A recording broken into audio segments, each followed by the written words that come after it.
This is a war, you know, it's a full-scale war.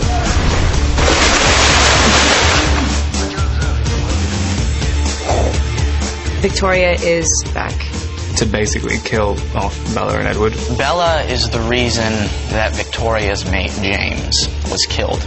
She needs to inflict on Edward and Bella what she had to go through.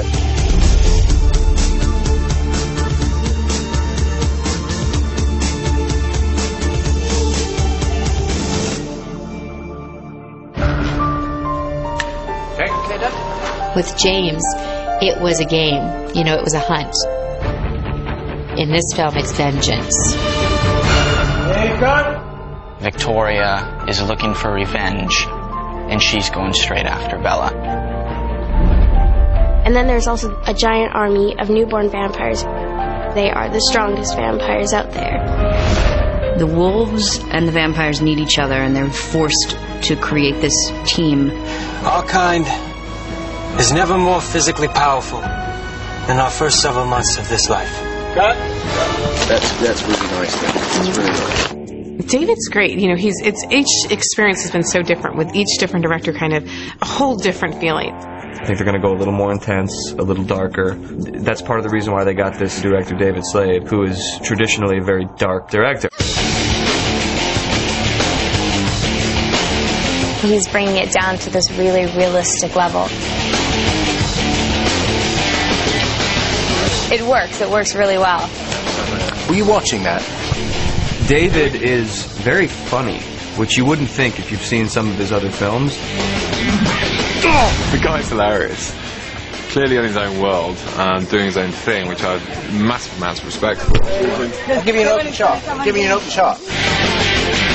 And you took it. See that? That's just not nice. We do some serious battle with some evil vampires, and our werewolf friends help us. It's a tricky situation because we're asking them to kill these vampires, but hey, can you guys leave us alone? Here's where we get into shape. We have the giant hamster wheel over here. Can you get that? I can walk down the block without feeling winded, so thank you, Eclipse. We have a lot to learn in a little amount of time, so as much time we can get with them, we train them.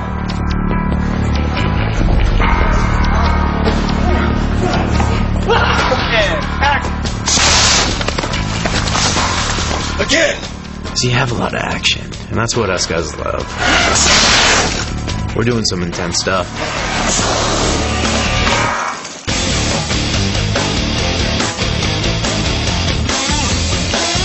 Any excuse not to be shooting.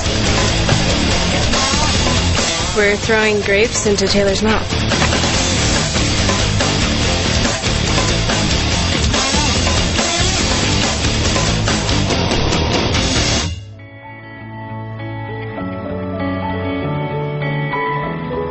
Edward and Bella, it all revolves around them. And Jacob.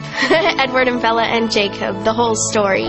The love triangle, for me, is kind of about fantasy love and reality love. I'm totally in love with my best friend, but just not as much as my true love, who obviously is Edward. She's keeping Jacob at arm's length, and it's the hardest thing for her to do because she's definitely betraying true feelings for him. I wanted her to really have to look at what she was choosing and what she was giving up, and put full weight on both of those choices before she made it. She's faced with this really complex situation where there's no black and white sort of easy answer. Will she give up her life, or will she give up her life? What will Bella do? You know, what will Bella do? Eclipse, it's neither day nor night. You know, it's kind of a turning point. It could turn back into day, or we could, you know, be thrust into darkness.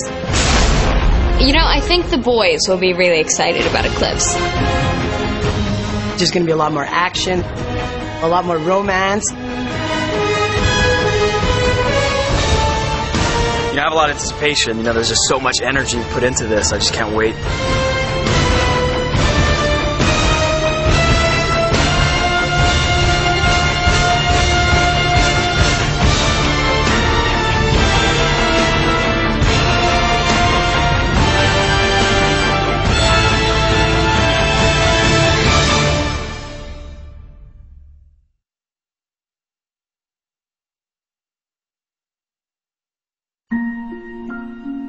have to figure out what to tell people. I won't be home for Christmases. Well, why I'm gonna visit. Why they'll never see me again. After a few decades, everyone you know will be dead. It's a problem solved.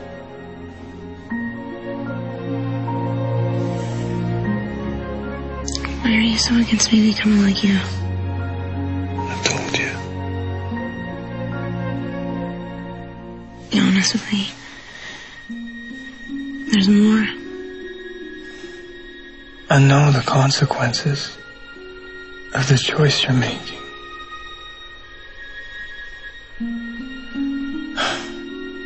I've lived through it.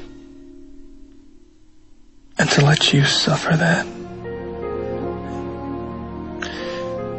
You believe I have a soul, and I don't.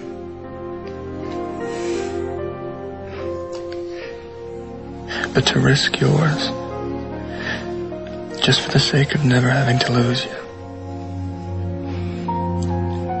that's the most selfish thing I'll ever do.